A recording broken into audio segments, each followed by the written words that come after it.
Them niggas got in a shootout with some niggas from the other side while I was in the back seat. Like the weed, G. I ain't smoked in 2 days, nigga. Skinny A said, while plopping down on the couch, Tashina plopping right down next to him. We banging on them niggas tonight, RG said while sparking up the blunt. What all happened, bruh? Wayne asked, giving Skinny A look over to see if he had any war wounds from the kidnapping. Man, little bruh, I'ma tell you like this, nigga. Niggas started busting. They guns. The cops got on them, so they had to run them and ditch the car. My black ass just started running the other way once we pulled in a parking lot back in the swamp. They took you back to the Dale, bruh? Wayne asked while choking on the weed. Hell yeah. So who all was it? Already knows them older niggas from the Jacks. Yeah, man, I ain't tripping. I caught a nigga slipping, but next time I'm busting my gun, 'cause we stand strapped from now on, Skinny A said. Back then, cats in the ghetto didn't have no cell phones, so beepers was the ordinary form of communication. Turk rolled out of bed with a pretty dark-skinned girl laying next to him naked, almost, besides the pink lace trim panties she had on. Get up, baby. You gotta go before my mama wake up, Turk said while breaking down some Nadine on a magazine with Tupac on the front cover. The girl got up, put on her clothes, gave Turk a hug and a kiss, and hurried her way out the front door. Turk took his clothes out the closet to start getting ready for the day. He turned his stereo on with sounds of Bob Marley blaring out the huge speakers he had in his bedroom. After dabbling a little fish food in his fish tank, he fired up the blunt he had just rolled. Man, I'm gonna kill him today on Nukem, he said to himself, pulling out his miniature iron board to iron his fit he was wearing for the day. The doorbell rang, and Ralph and Hassan strolled through the hallway to Turk's room. What's up, Turk? Ralph said as he plopped down on a beanbag chair in the corner of the room. Shit, y'all fading them up? I ain't smoking all my weed up with y'all if y'all ain't got no fade, snapped Turk, putting on his fresh Jabot t-shirt. I got 2 blunts.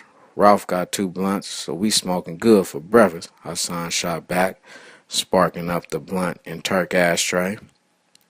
Hassan and Ralph was 2 of Turk's closest friends in the neighborhood. They all went to the same school and all hung around 3rd and Nukem, other known as the 1700. 3rd and Nukem was the flatlands in Hunters Point. All the other hoods in Hunters Point was on the hill, but 3rd Street was the main street everyone would eventually have to cross coming back down the hill.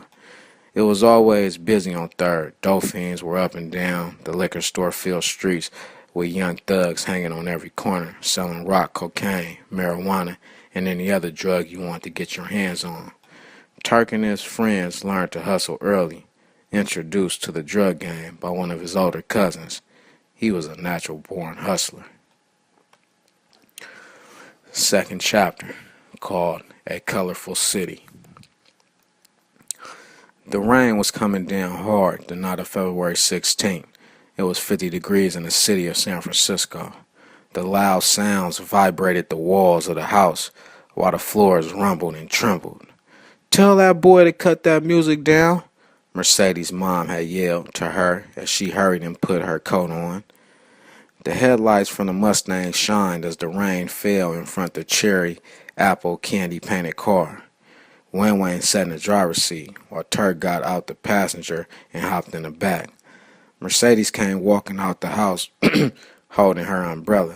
She was looking beautiful that night with her leather pink miniskirt and pink high-heel all-star Chuck Taylors on.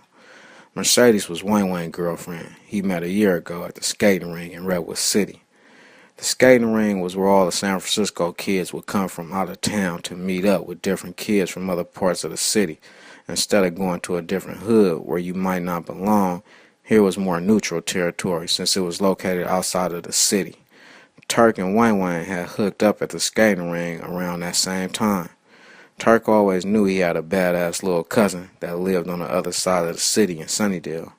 Wayne had spotted Turk first as he talked to some fine-ass white girl next to the snack machine while the rest of the Sunnydale mob was chilling in the lounge area. As he approached Turk, he put his hands in the middle of Turk's back, pretending he had a gun. "Break yourself, nigga," Wayne said, trying to make his voice sound different.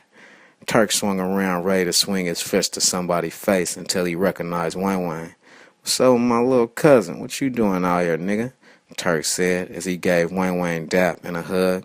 "I'm out here with the homies," Wayne said, looking the pretty white girl up and down as Turk told her he'd call her later.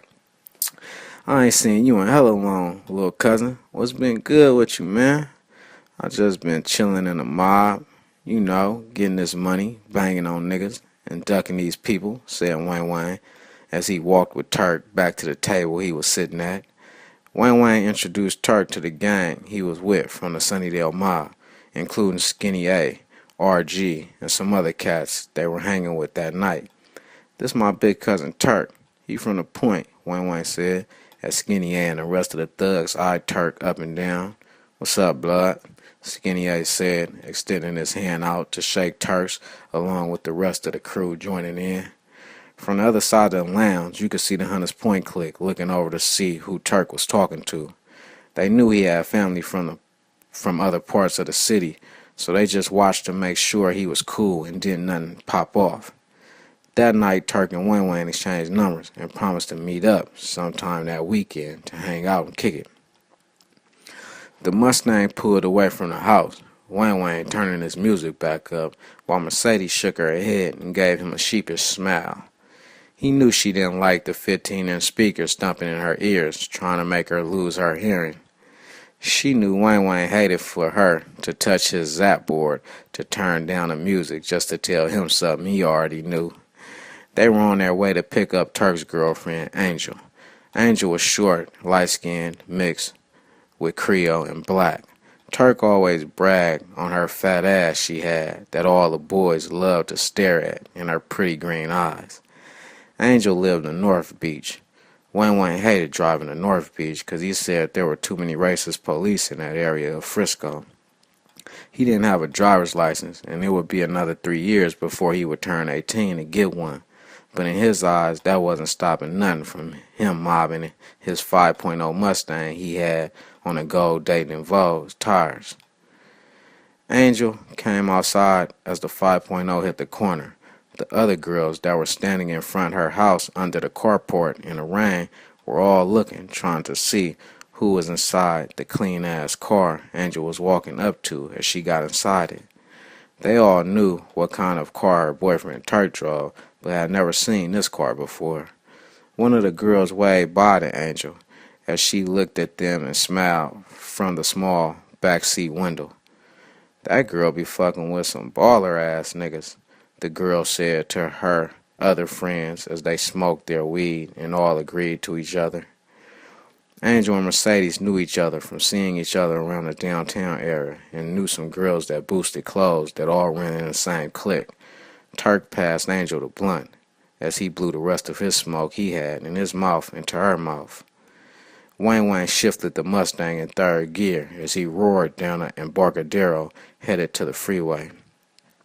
Between the loud Flowmaster pipes and Bone Thugs and Harmony, For the Love of Money blasting out the speakers, the night was perfect for the two young cousins and their girls. They were in the cleanest car in San Francisco, young with hella money in their pockets and the whole city on line for whatever they wanted to pop off. Turk had Wayne drive to his neighborhood before they were going to go downtown that night to the movies. They stopped on 3rd Street in Hollister right off the freeway exit. Turk ran in the store to get some blunts and some Hennessy. As he was at the cash register, he overheard some niggas say, "That's a swamp nigga in the car. We should pop that motherfucker up."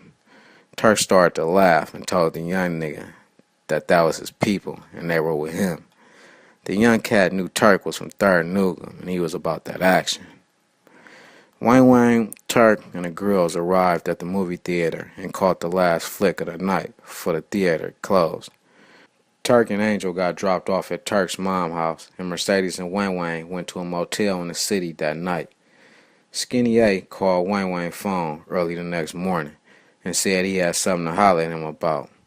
Wayne knew Skinny A probably had planned out a robbery that they were going to. That's the end of the preview right there of the book.